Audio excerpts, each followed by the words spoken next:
One happy Monday. Thank you so much for joining us. Mold has become an increasing concern in many households across the United States. Long-term mold exposure could be related to allergy and asthma. Extreme cases of mold exposure, mold toxicity include neurological and immunological problems. To the untrained eye, mold may look like mildew.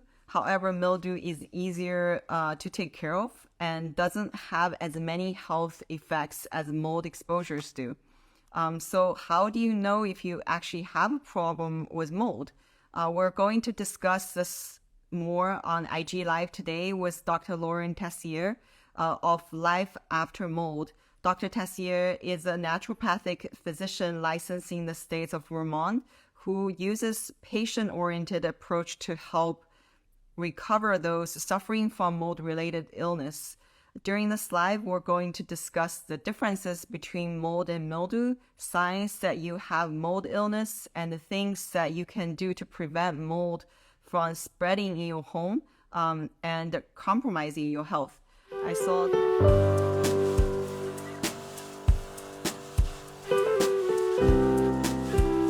Hi. Hi, Dr. Tessier. Hi, how are you? Good. How are you? I'm hanging in there. I'm hanging in there. We had a hard day yesterday. I pretty much emptied out my office. We lost our office and as a result lost all of the office and building belongings. So I am pretty much no office and no medical equipment, no nothing. Everything's lost to contamination.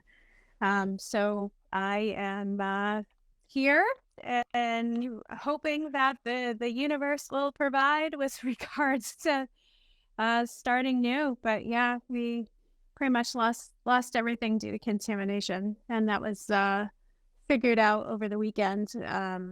So Vermont had unexpected flooding that started July 7th.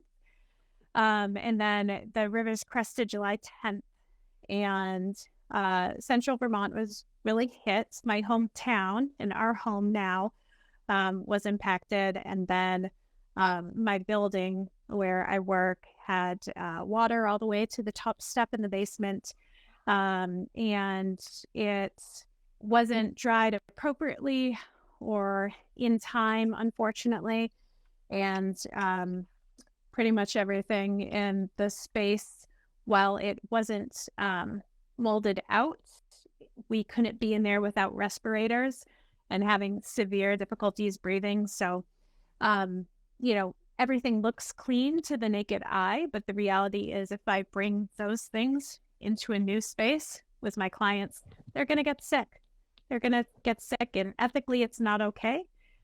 So I have to take the loss, and I got to protect my patients. So pretty much brass tacks, starting from brass tacks today. Today is a new day, working from home and just trying to make space to figure it all out step by step.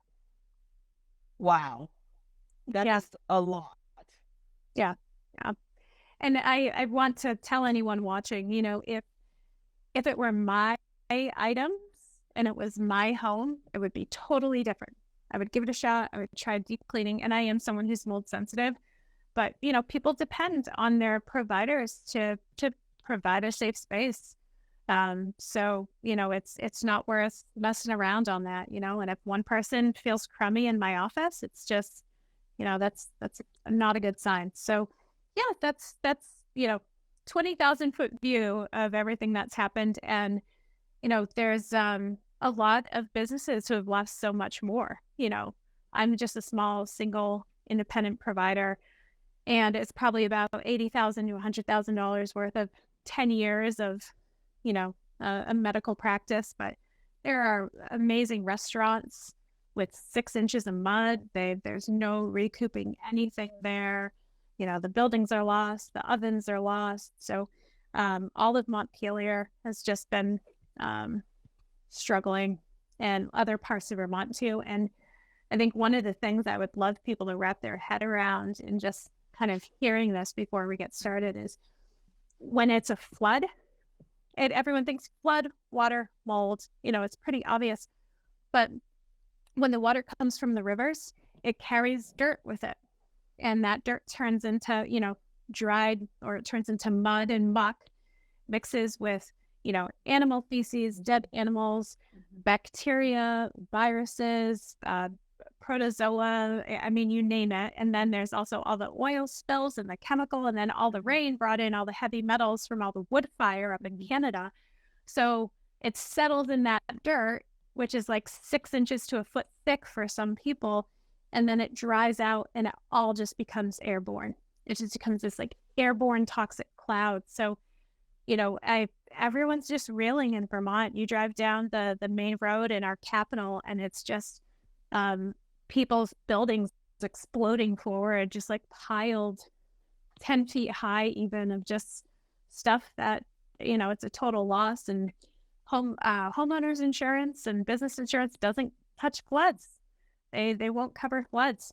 So, unless you specifically have flood insurance, it's a total loss. So, and flood insurance is really hard when you're located by a river because you're in a floodplain, and insurance companies are going to be less inclined to cover folks. So that's kind of the state of affairs in Vermont right now. So we're hoping the community pulls through. We will. We're tough Vermonters up here, but some setbacks for sure. We're here supporting you, showing at least our moral support, but this is a really, really hard time. And thank you so much for what you do for your patients, and also having the trained eye to actually understand the problem, because I think a lot of people who probably don't really grasp how severe the problem can be, especially with these exposures, and then that could be like prolonging the exposures with these dust and then what you just mentioned. And if people don't clean their home properly and avoiding these mold exposures or other exposures, that can also lead to downstream like health impact. Yeah, absolutely. So there's definitely going to be a slow rolling pandemic. When COVID hit, all of the mental health practitioners, when they saw the lockdowns coming, they were like, oh my God, this is going to be horrible for people's mental health. There's a mental health epidemic that's coming along with this. And with this, there's going to be like a neurological inflammation, just toxic reaction. I mean, you name it, it's going to be slow and steady. So yeah, I'm trying to also get out in front of the community and answer questions and try to just give people as much information as I can in the meantime too, because, it's, people need help.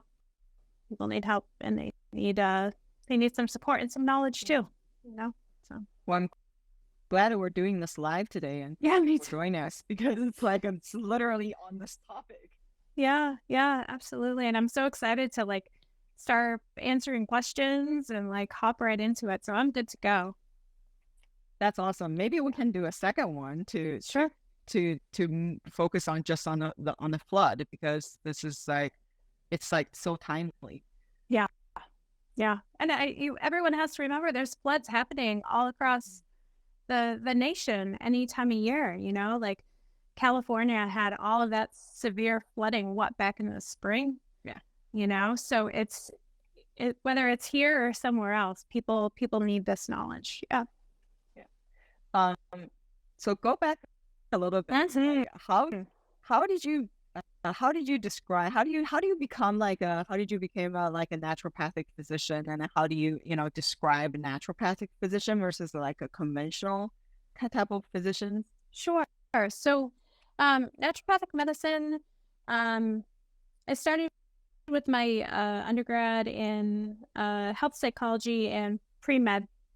I did that at a pharmacy school, kind of wanted to get the full experience of rigorous science, and also really thought about the paradigm of healthcare and allopathic healthcare, Western medicine, and really decided that I wanted to branch off and do something different. I discovered naturopathic medicine at that point, and that kind of set the ball rolling. And so naturopathic medicine is a type of medicine that really focuses on bringing the body back into balance, whether it's using supplements, nutrition.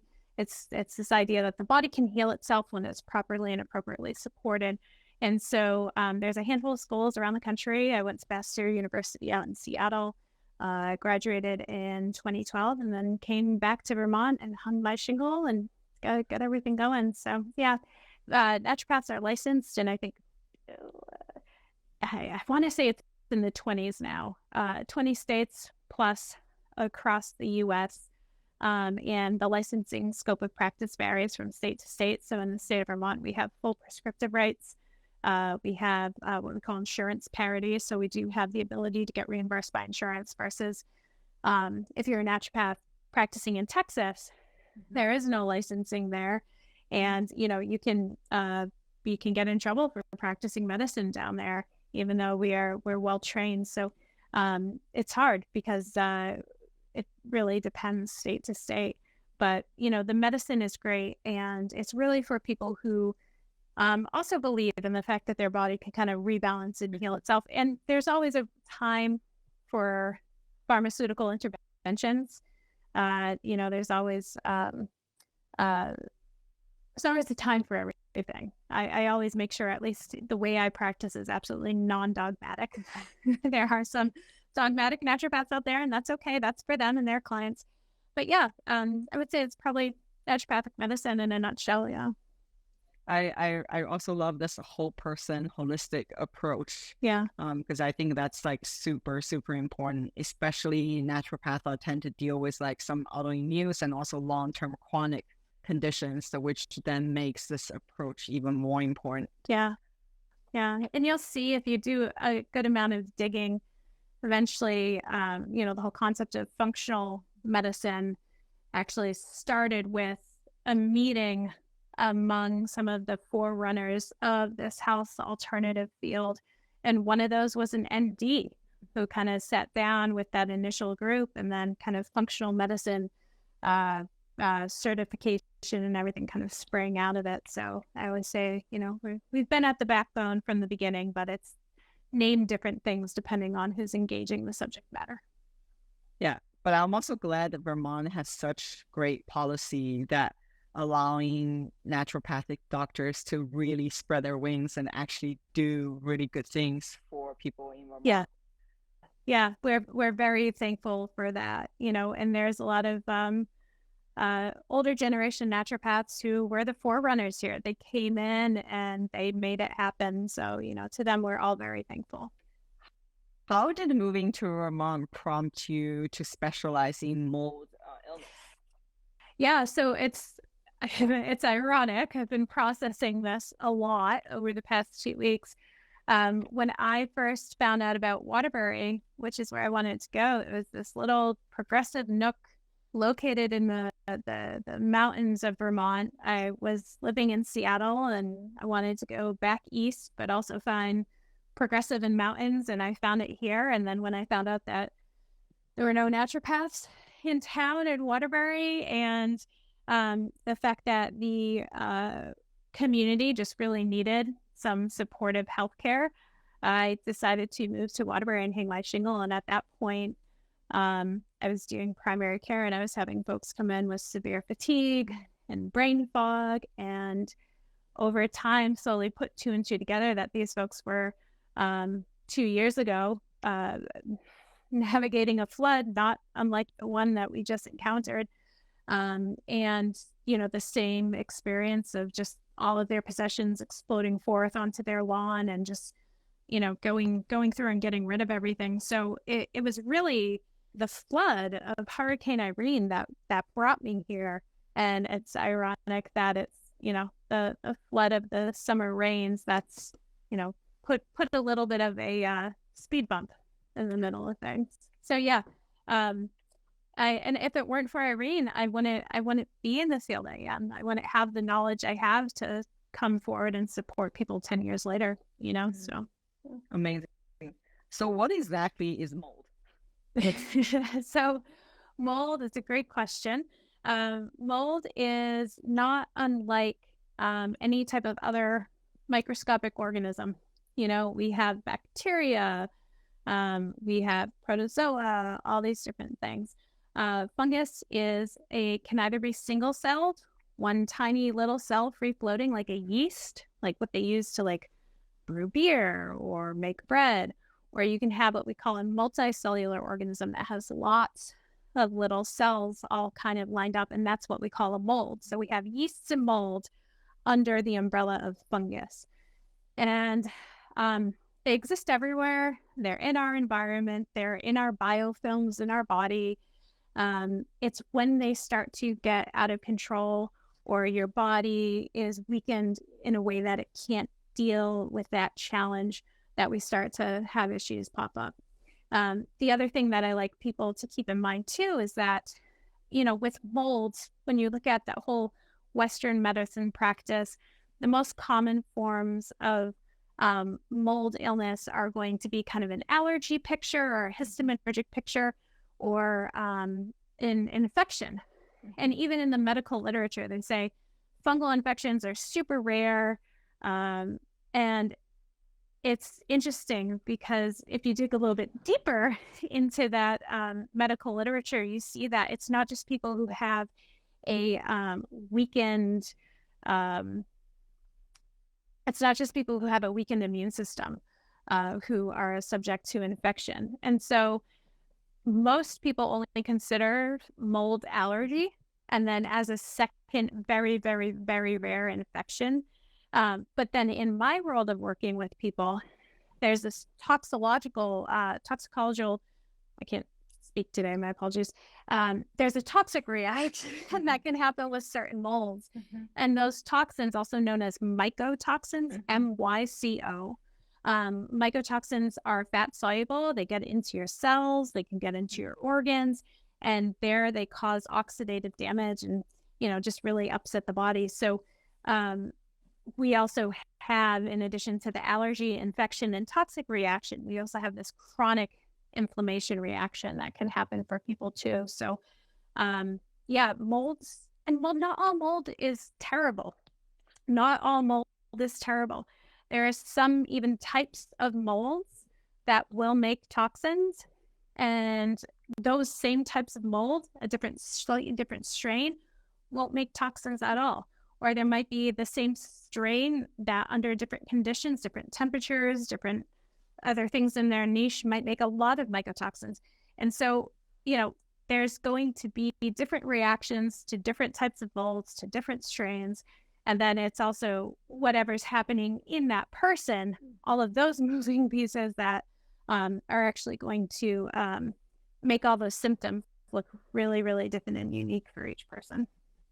You actually just answered my next question. I was going to ask you, are there different type of mold, and does it matter to actually understand which type we're dealing with? It sounded like we absolutely need to know what type we're dealing with so then we can properly address it, and also thinking along the line of the person's own physiology and conditions. I think the difficult part there is with any testing is not perfect, whether it's the testing that we use for our body or the testing that we use for our environment. If we don't catch the issue, it's going to test negative. So let's say I go and I like sample along here, but I cleaned that last week. I probably won't get too much of a read, but if I move my cabinet and I go back there and I wipe stuff up where things have been maybe sitting and growing, let's just say, you know, if you catch it, you're going to test positive for it. So there's fallibility in testing too. And so we always just try to do the best we can.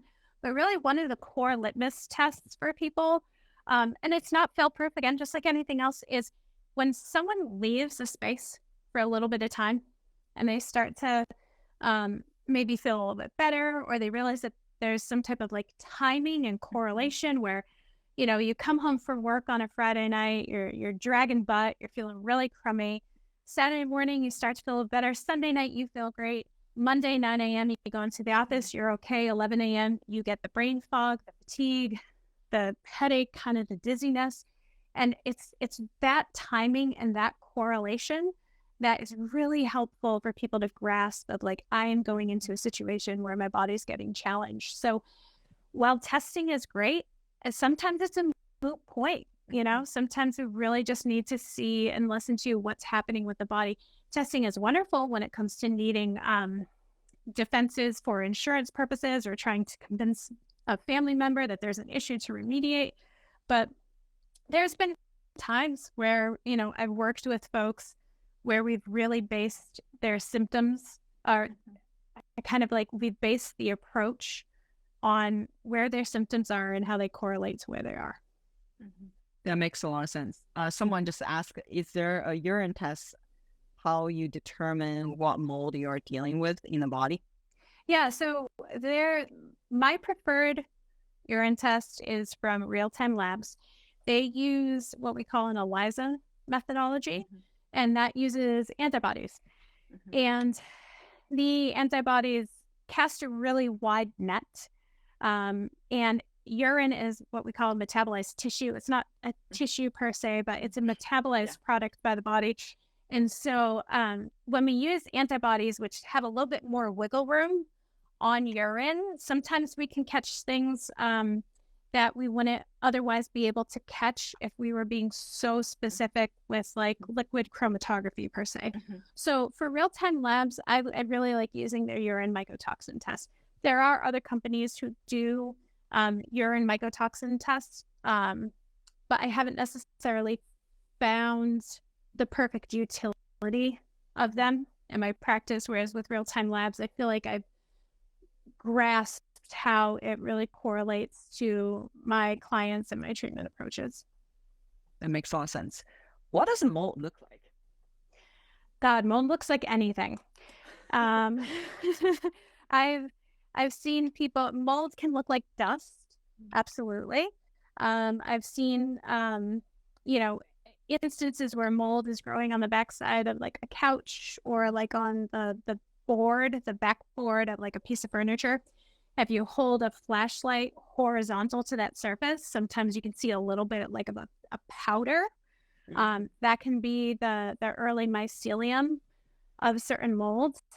Sometimes it can look like a big fuzzy colony, like the mold we all know that grows on, bread when we left it out too long, or the bag of oranges that we forget on the counter, So yeah, it can look like that. But then I think one of the more innocuous ones is black mold. Black mold is not poofy fuzzy. Black mold almost looks like someone went in and they took a black Sharpie and went all over everything. It doesn't necessarily have to be raised or poofy. And so, it can take a lot of different forms. And then if you're dealing with something that's like a yeast, because it's not multicellular, it's a single little organism. When that kind of comes together, it almost looks slimy and congealy, right? So yeah, it's it looks a lot of different ways, and you don't always see it. That's the other thing too. It could be hiding in dust. And growing happily in dust because of the organic matter. It could be hiding in walls. I've had that happen at my homes before. So yeah, it's really great at hiding is kind of what I'm getting at there, and looking different in a lot of different instances. And it can be any color. It can be any color. Just because it's black mold doesn't mean it's the black mold of Stachybotrys.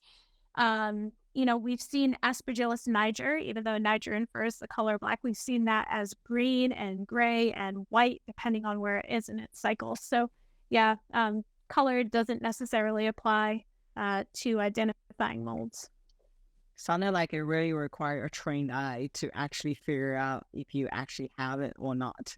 Yeah, and by all means here, I want to say, like, I'm not an IEP. I'm not an industrial hygienist. I'm not an indoor environmental professional. All I can share here and in these interactions, also not medical advice, is that these are the things that I've seen personally, and what I've also seen in working with so many people who are navigating that. So yeah, it's needs a trained eye, and there are so many great IEPs or indoor environmental professionals out there if you just know where to look and you know the right questions to ask.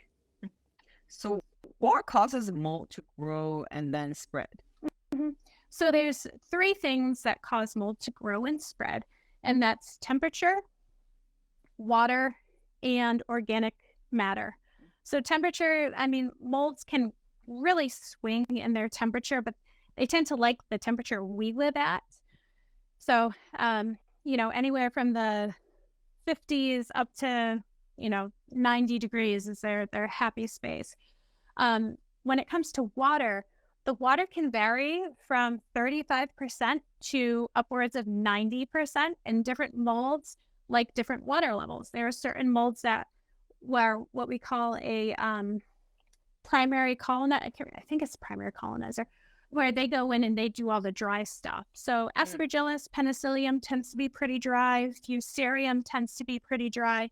And as you move on, you move into more the Stachybotrys that really likes humidity in the 90s and 80s. And it doesn't have to be standing water. It can be ambient humidity in a room at a good temperature. The third thing that molds need are organic matter. And by organic matter, I mean things that have carbon, rich in carbon. So, we're thinking papers, books, fabrics, cotton, anything that has a carbon component can turn into mold food, to the point that molds and fungus have been used to remediate oil spills, in soil, which is phenomenal. So we can't throw the baby out with the bathwater. There are some amazing fungi out there. But yeah, the organic material is really it. So if you have some higher humidity, but you don't have anything for it to grow on, you're potentially going to be okay. But if you can control two of those three things, humidity and the organic matter, you're going to be in a really good position. So it sounded like these organic matter is also probably where mold will usually hide. Well, where does mold usually hide? Anywhere where there's the water and the organic material. Yeah. That makes a lot of sense. Like, what are some way to get rid of mold then? We actually have a few questions like came in and people are answering. It's awesome. Yeah. So mold is hard to clean. There's two different approaches to dealing with mold, or two different kind of categories of mold cleaning. There's cleaning of porous items and cleaning of non-porous items. Non-porous items, super easy to clean. Those things are likely salvageable, like glass. You can wash it with something that's going to potentially kill the mold, and then physically, mechanically take the dead pieces off and mechanically take it away. That would be how you would clean a non-porous thing. However, if you have like paper, or fabric, Porous, you cannot clean those. You cannot clean those. Because soon as the mycelium, the little crawling fingers of the mold, get into that, you can't take those out. They're always going to have a literal foothold into these things. And so not only just porous and paper, but anything that also has a lot of surface area that is porous. So anything stuffed with, mattresses, couches, chairs, rugs, fabrics, those are going to be really hard to clean because of the amazing amount of surface area on them. So, it's always, there are things that are really easily cleaned and other things that are not. The one thing I want to tell people to completely avoid in this dialogue is the EPA suggestion of just put bleach on it, right? And the EPA says if it's under 10 square feet, just throw some bleach on it, it'll be fine. And they even say it's okay for drywall. The problem is with bleach, it's toxic AF, and then you're going to upset the molds, and then the molds, as a defensive reaction, potentially can make more mycotoxins. So then you get this sludge going on, and then after the chlorine evaporates, you just put water on mold. And so it can grow out of control. So when we're encountering floods, like we have, you have 48 hours to dry out a space before molds can grow. Ideally, you dry it out immediately, but it takes time. But it can take up to 48 hours for molds to start growing. Some people even say 24. But anyway. I'm gonna not get on my soapbox about that. Dry it as quickly as you can, because once the molds get the foothold, it's going to be really hard to stop that feed forward mechanism. But sometimes that means not just putting a fan on it, it means tearing out the wet drywall. It means picking up all those cardboard boxes and bringing them outside and throwing them out. You know, it's really it's something that really needs to be addressed aggressively. And, you know, you can potentially save things that are water damaged if you dry them out fast and if you clean them fast, but you have to be very, very careful about it. So some of the other questions here. So I see people mentioning EC3. EC3 is great too. For some molds, it works. For other people, I've seen mixed reactions with that. I've seen people talk about vinegar, essential oils, borax. I have used bleach on non-porous items before when I've felt safe enough to do so. Chemically sensitive people, I'd say don't bother.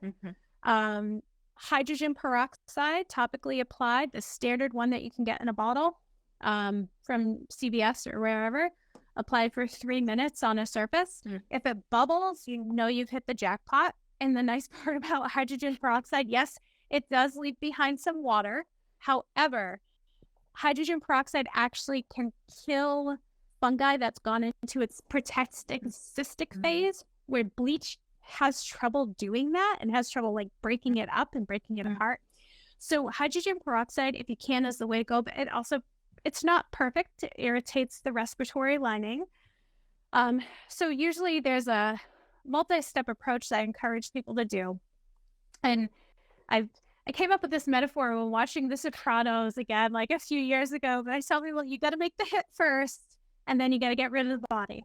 So no matter what you do to go in and kill the fungus, whether you're evacuating the home and you're doing ozone, or you're evacuating the home and you're doing Decon 30, or you're evacuating the home and you're doing like Benefect and the Thymol, you then need to go in and you need to physically remove those little pieces of chunks after the fact, because those tiny little mold fragments are made of organic matter and they become food for other molds. That goes back to that whole primary, secondary colonizer thing. So this is why it's like people need to tear this stuff out and get rid of it. And the other thing is, tear out isn't always easy.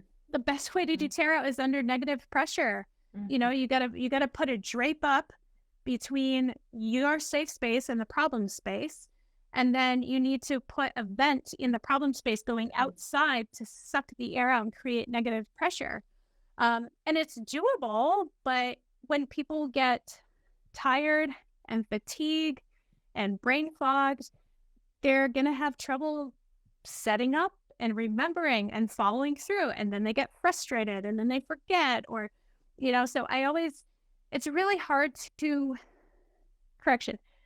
it's hard to remediate perfectly on your own. It's possible. It's expensive.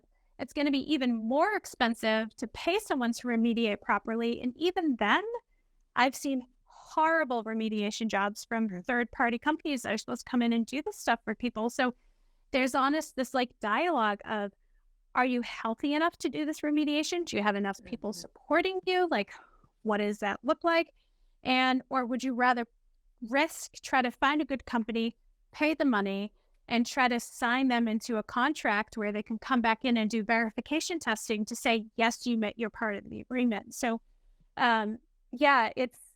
you always just have to make sure that you're physically taking that organic material that dead fungus leaves behind and taking it out of there, because that is where the remediation truly fails. I think you also just answered my next question, is on the dead mold, because maybe by itself, it might not cause any issue, but then it could become food of other live mold. Then it becomes an issue that it's not safe. Well, the other thing is, it also depends on what type of mold illness you're navigating. If you leave behind those bits of mold, yes, it's going to act as food for the next round of mold, for the next generation.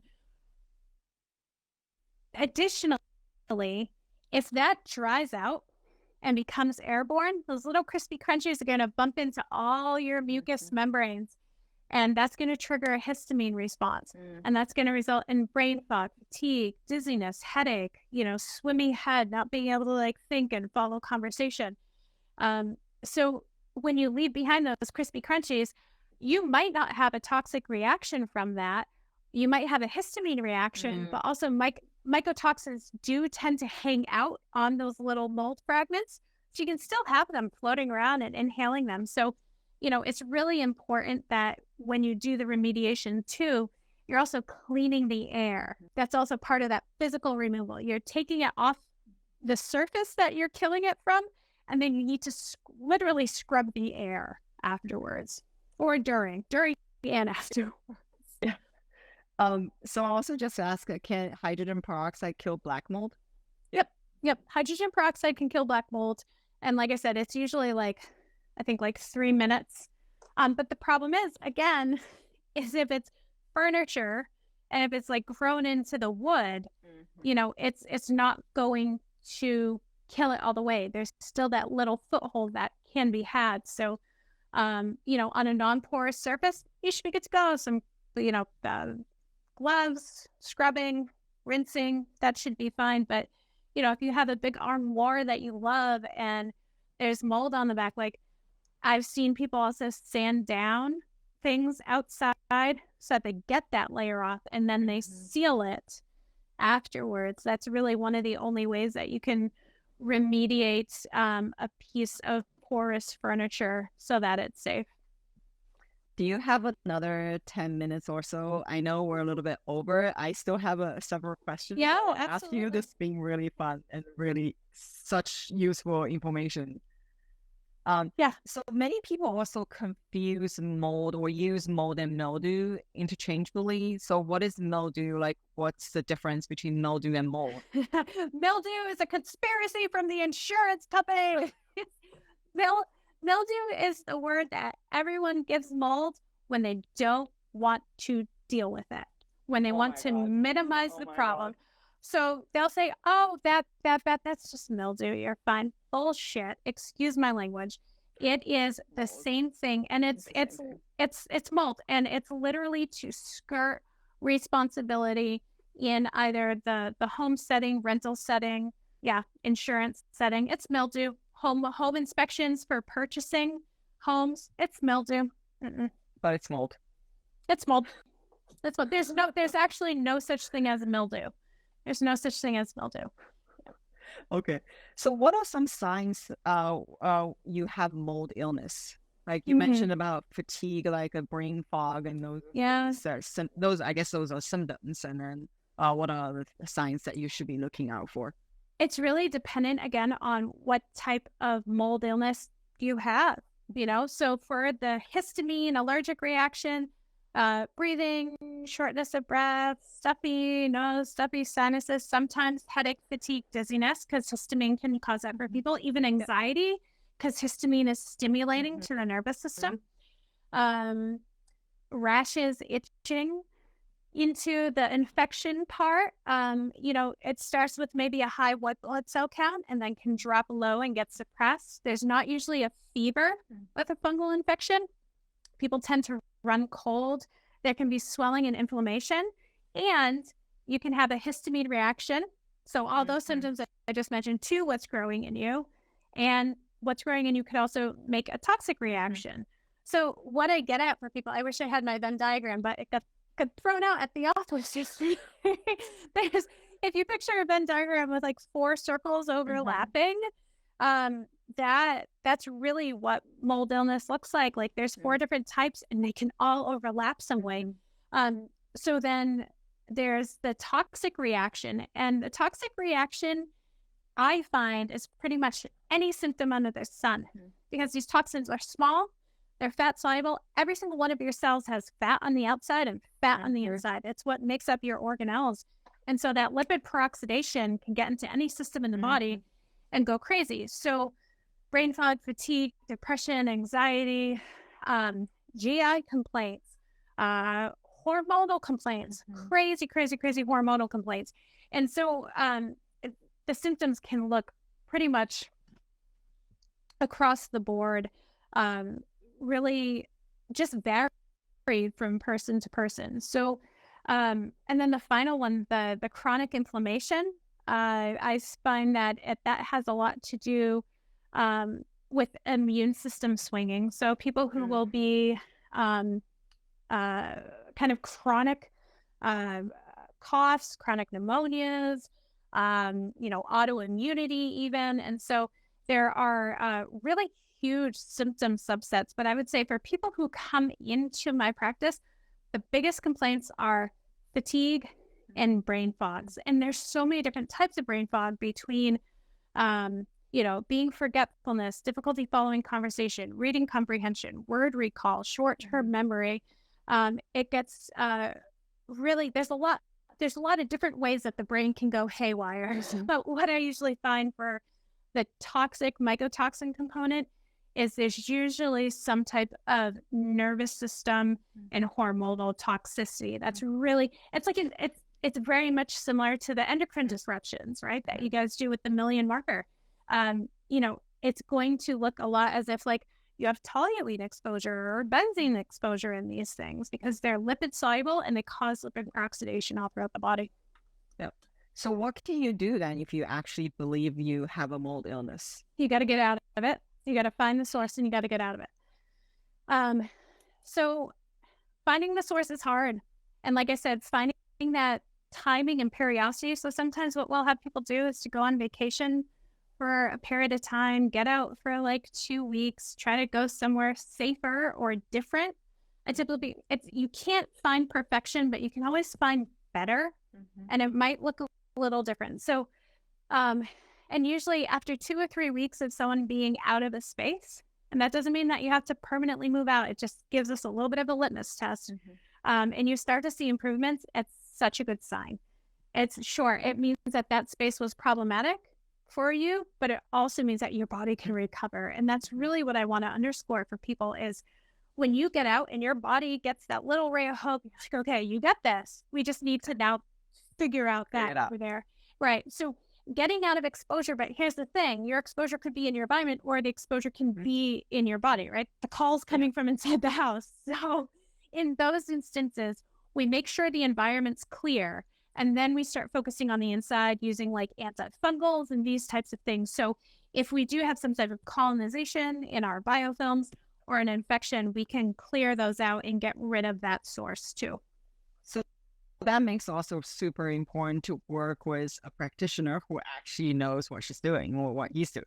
Yeah. Otherwise, you wouldn't be able to figure out, especially this needs to be tailored to your own condition and your own situation.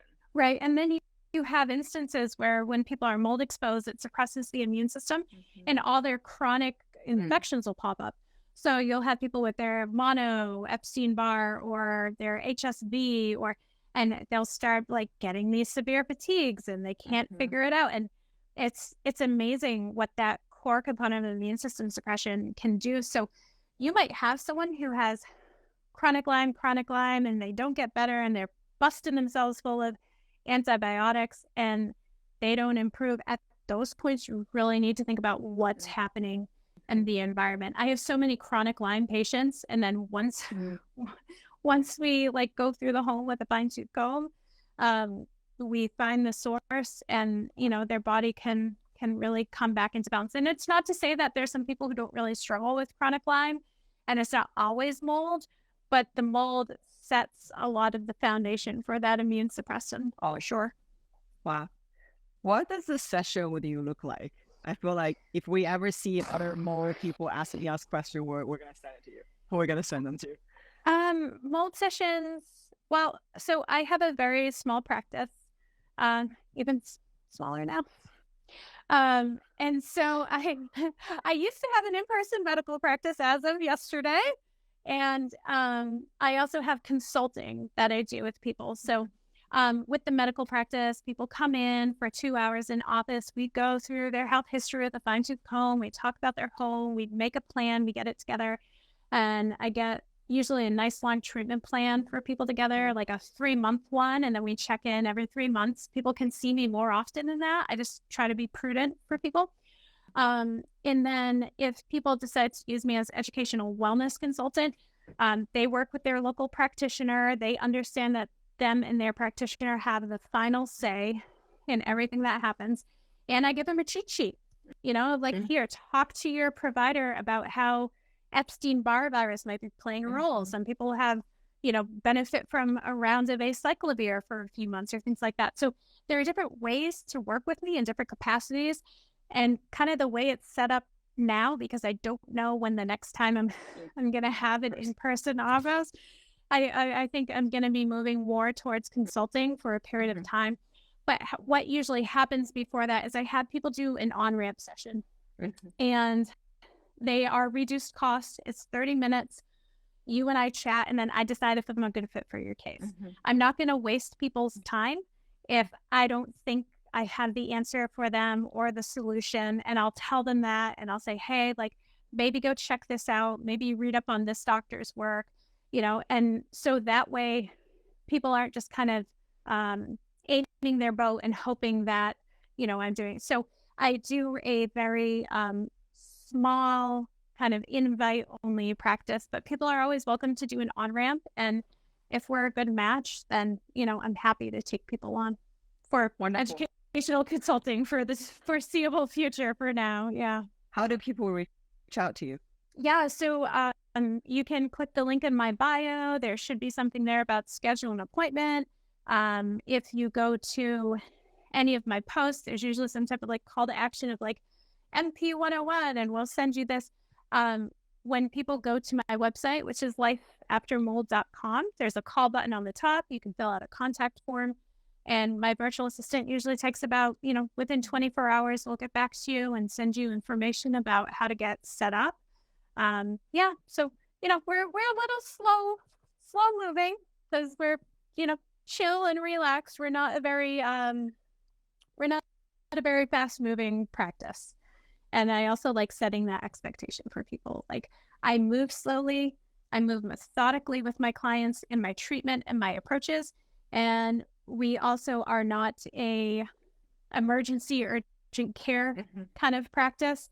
And, I think that's also a nice thing for people to understand coming into, like, you're not going to be rushed. You're not going to be rushed in appointments with me. We're not, when emergency things come up, we can help and support you. But, I try to keep things as chill as possible, because everyone also has nervous system and limbic system activation issues when they're dealing with mold. And I try to be a calm place of reason for people, because that's also part of the healing too. We need to take people out of the fight or flight and let them know, you're safe. It's safe. We got you. Yeah. We're going to work on this. Might not be tomorrow that we figure it out, but we're moving in the right direction.